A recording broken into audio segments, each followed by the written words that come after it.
Good morning प्यारे बच्चों। Class 8 कल हम पढ़ चुके हैं। इसमें कुछ आगे आज पढ़ना है हमको।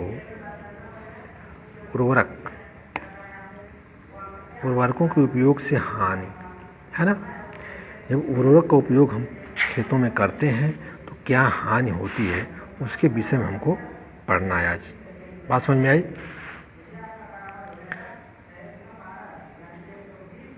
जैसे आधुनिक कृषि काफ़ी हद तक रासायनिक उर्वरकों पर आश्रित है। उर्वरकों का अधिक उपयोग मृदा की उपजाऊ शक्ति को बढ़ाता है। बात सही है। आधुनिक कृषि जो है काफ़ी हद तक रासायनिक उर्वरकों पर आधारित है और यह अधिक उर्वरक मृदा को उपजाऊ शक्ति बना रही हैं, इसलिए अधिक फसलें उपज रही हैं हमारी, है ना। इसी के आधार पर उपज रही हैं फसलें ना।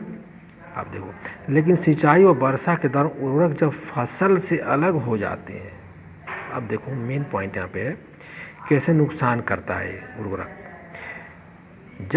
लेकिन सिंचाई व वर्षा के दौरान उर्वरक जब फसल से अलग हो जाते हैं तब वे नदी, झील आदि पानी के स्रोतों में मिलकर एवं प्रदूषण फैलाकर मनुष्य को क्षति पहुंचाते हैं।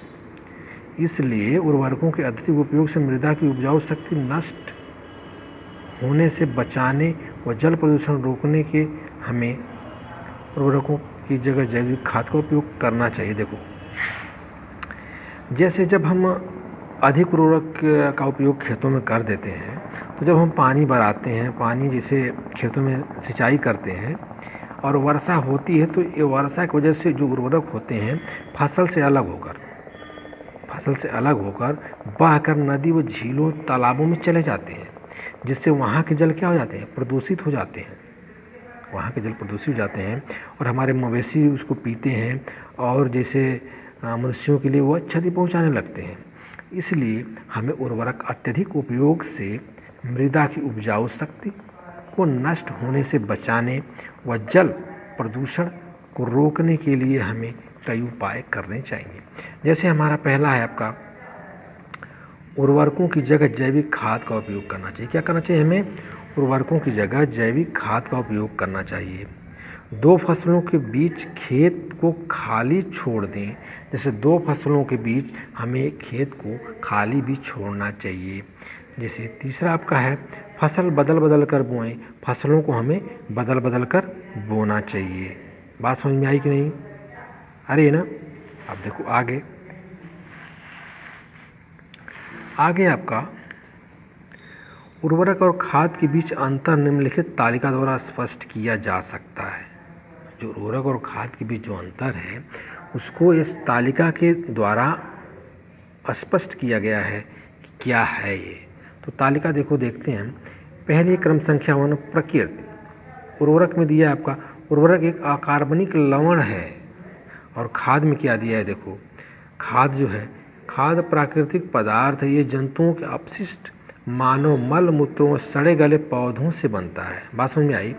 जो हमारी खाद है प्राकृतिक पदार्थ है, यह जंतुओं के अपशिष्ट और मानव के मल मूत्रों और सड़े गले पौधों से तैयार की जाती है, जबकि उर्वरक हमारा एक अकार्बनिक लवण है।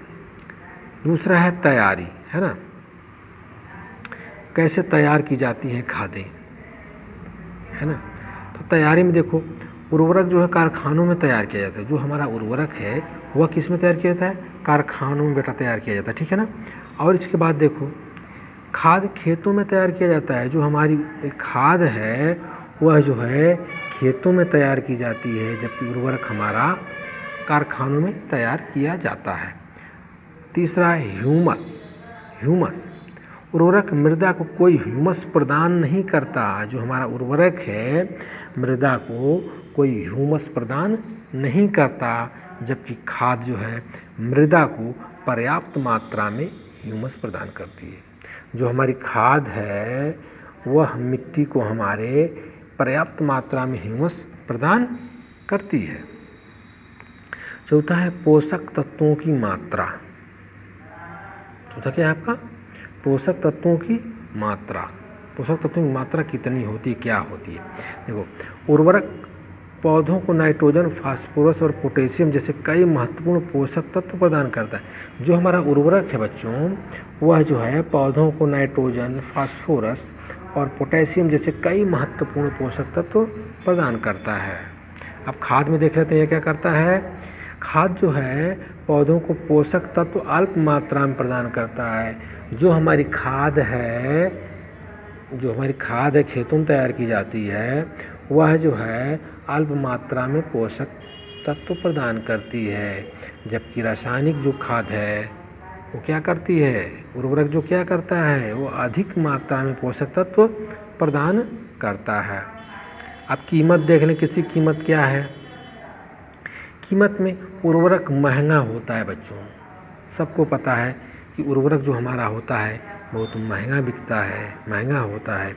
और खाद हमारी क्या होती है, सस्ती होती है। वो खेतों में लोग तैयार कर देते हैं, कम खर्च में तैयार हो जाता है ना, इसलिए वो सस्ती होती है। अब देखो एग्जाम्पल, जैसे उर्वरक खाद, उसका एग्जाम्पल कौन है। जैसे आपका यूरिया हो गया, पोटास, ठीक है ना।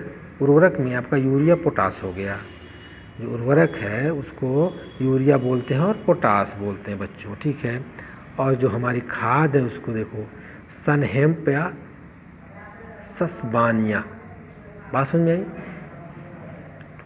सनहेम्प या सस्बानिया, ओके। अब देखो आ गया आपका फसल चक्र किसे कहते हैं बच्चों। फसल चक्र क्या है ना। तो ध्यान से देखो, ये इम्पॉर्टेंट है, इसमें से प्रश्न आते हैं बच्चों, ठीक है ना। देखो फसल चक्र, एक ही खेत में फसल को बदल बदल कर रोपने की प्रक्रिया को फसल चक्र कहलाती है। बात समझ में आई। जब किसी खेत में हम फसल को बदल बदल कर रोपने की प्रक्रिया, बदल बदल कर बोने की प्रक्रिया को ही हम फसल चक्र कहते हैं। जैसे किसान पहले साल गेहूँ और जौ जैसी फसल उगाते हैं, अगले साल मटर या सोयाबीन जैसी फसल उगाते हैं। मटर या सोयाबीन जैसे पौधे मृदा को नाइट्रोजन की कमी को पूरा करते हैं। जो मटर होते हैं उनकी जड़ों में क्या होते हैं बच्चों, नाइट्रोजन की कमी को पूरा कर देते हैं। ऐसा करने के लिए किसानों को प्रोत्साहित किया जा रहा है। ऐसा करने के लिए जो हमारे किसानों को प्रोत्साहन दिया जा रहा है, प्रोत्साहित किया जा रहा है, ओके।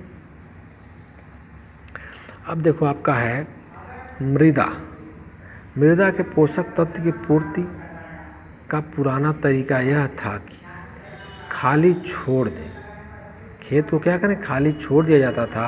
किंतु खाद्यान्न और फसल की बढ़ती मांग के कारण अब यह उपाय अधिकार कारगर नहीं है बच्चों। पहले था मृदा के पोषक तत्वों की पूर्ति के लिए लोग एक साल बोते थे, दूसरे साल उसको छोड़ देते थे, या फिर एक फसल बोते थे, दूसरी फसल को नहीं बोते थे। इससे खाद्यान्न और फसल की बढ़ती मांग के कारण यह कारगर उपाय सफल नहीं हो पा रहा है।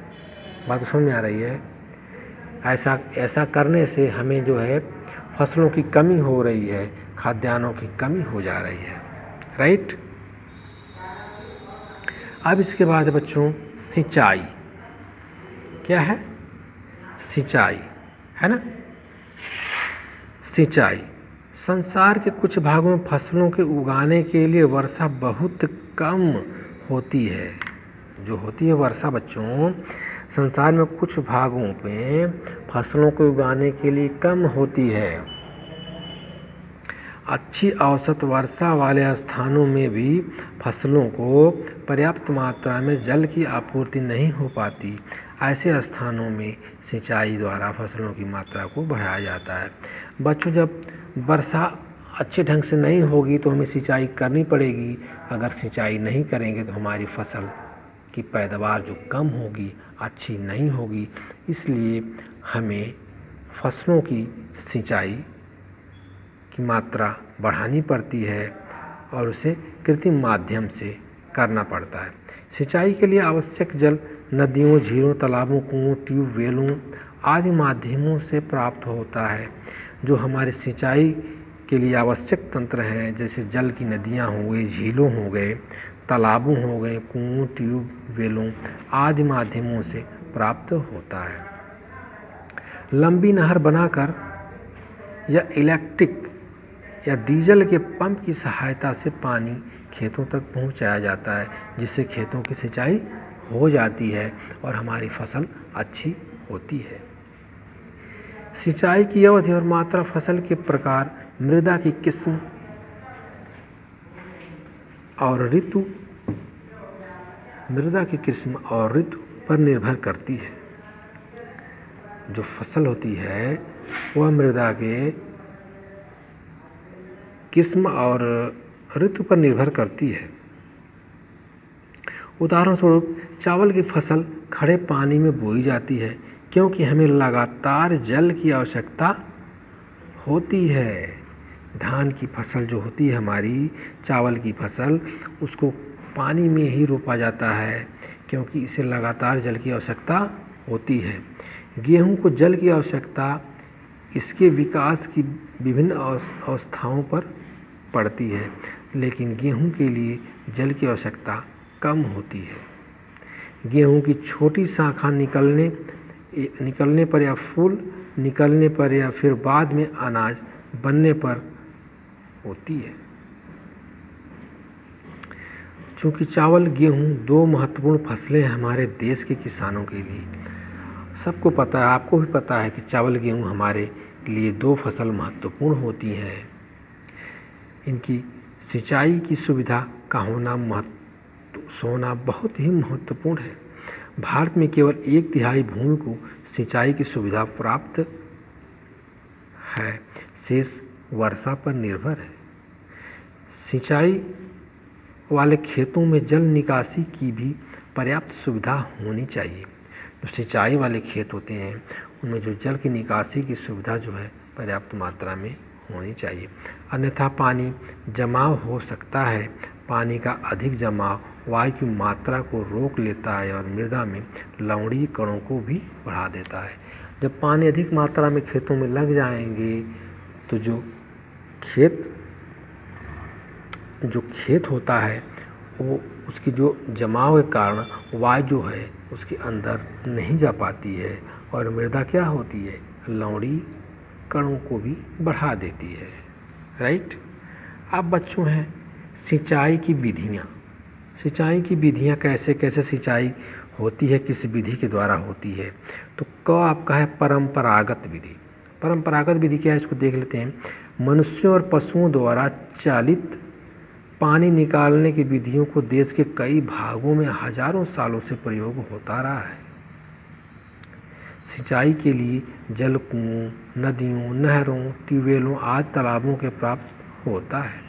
सिंचाई की परंपरागत विधियां थीं पानी खींचकर सिंचाई, स्विंग बास्केट, चेन पंप, ढेकली, लीवर सिस्टम और रहट। जो परंपरागत विधियां हैं वो थी पानी खींचकर सिंचाई निकालना, स्विंग बास्केट, चेन पंप के द्वारा पानी निकालना, ढेकली, लीवर सिस्टम और रहट के द्वारा। ये सब परंपरागत विधियों में आते हैं। स्विंग बास्केट विधि में सतह का जल बांस की टोकरी में या चमड़े की सीट में 4 रस्सियों द्वारा एकत्रित किया जाता था। इसे 2 लोग ढोते थे, है ना। बच्चों आज इतना ही, फिर हम अगली वीडियो बनाएंगे आपके लिए। धन्यवाद।